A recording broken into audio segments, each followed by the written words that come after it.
Harvard studies that followed more than 100,000 women for more than a decade found that those consuming the most anthocyanins, the brightly colored pigments found in berries like blueberries and strawberries, had an 8% reduction in risk of developing high blood pressure. And the group consuming the most every day were only eating about 6 strawberries worth, or even just 11 blueberries, a tenth of a cup. But maybe the biggest berry eaters just happen to have other healthy habits, and that's the real reason they did better. I mean, after all, you're probably more likely to sprinkle blueberries on oatmeal than bacon and eggs. But they controlled for whole grain intake, and fiber, and salt, and smoking, and exercise, and a bunch of other things, and the berry benefits still remained. But you don't know for sure until you put it to the test. A randomized, double-blind, placebo-controlled clinical trial, and the title gives away the thrilling conclusion: daily blueberry consumption improves blood pressure. How can you do a double-blind trial, though, with a food? How can you convincingly create a fake placebo blueberry? They used whole blueberries, about a cup's worth, but powdered them, versus a look-alike placebo powder, which had the same amount of sugar and calories as the real blueberries, but without actual blueberries. Those in the placebo control group, no real change over the 8-week study. They started out 138 over 79, and ended up 139 over 80. Whereas the real blueberry group fell from 138 over 80 to 131 over 75, a significant drop.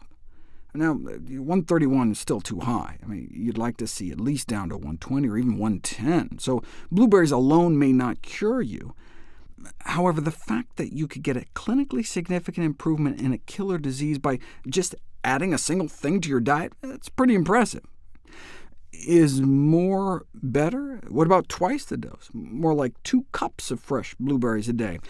Same kind of significant drop, but didn't seem to work any better. So 1 cup may do it, even less may work. It's never been tested.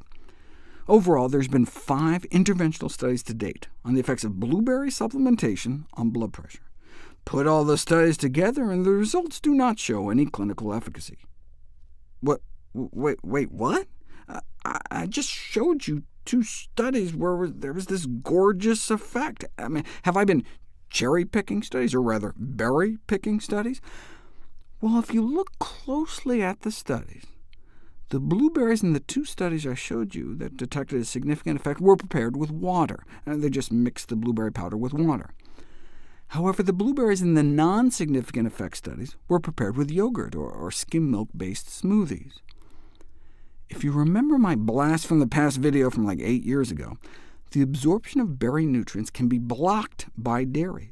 Mix strawberries with water, and you get a nice peak in strawberry phytonutrients in your bloodstream within hours of consumption. But if you instead go for strawberries with cream, mixing the same amount of strawberries with milk instead, significantly less makes it into your system.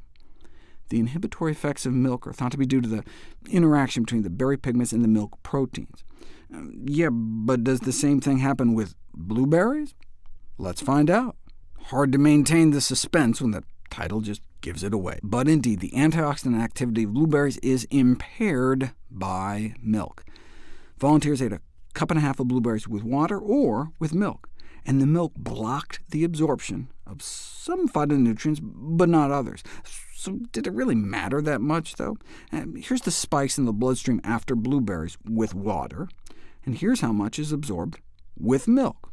OK, so less, but check out what happened to the total antioxidant capacity of your bloodstream. Eat blueberries alone with water, and the antioxidant power of your bloodstream shoots up within an hour and remains elevated 5 hours later. OK, so with milk, you'd be thinking, there'd maybe be less of a bump, right?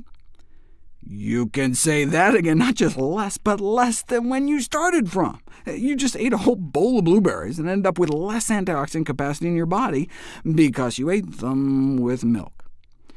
No wonder mixing blueberries with yogurt or milk may abolish the blood pressure-lowering benefits. Interestingly, full-fat milk may inhibit nutrient absorption the most, similar to what one finds adding milk to tea, twice the reduction in vitro antioxidant values with whole milk compared to skim milk, which is weird, because we always thought it was the milk protein that was the culprit. This suggests that there may be some nutrient-blocking involvement from the dairy fat as well.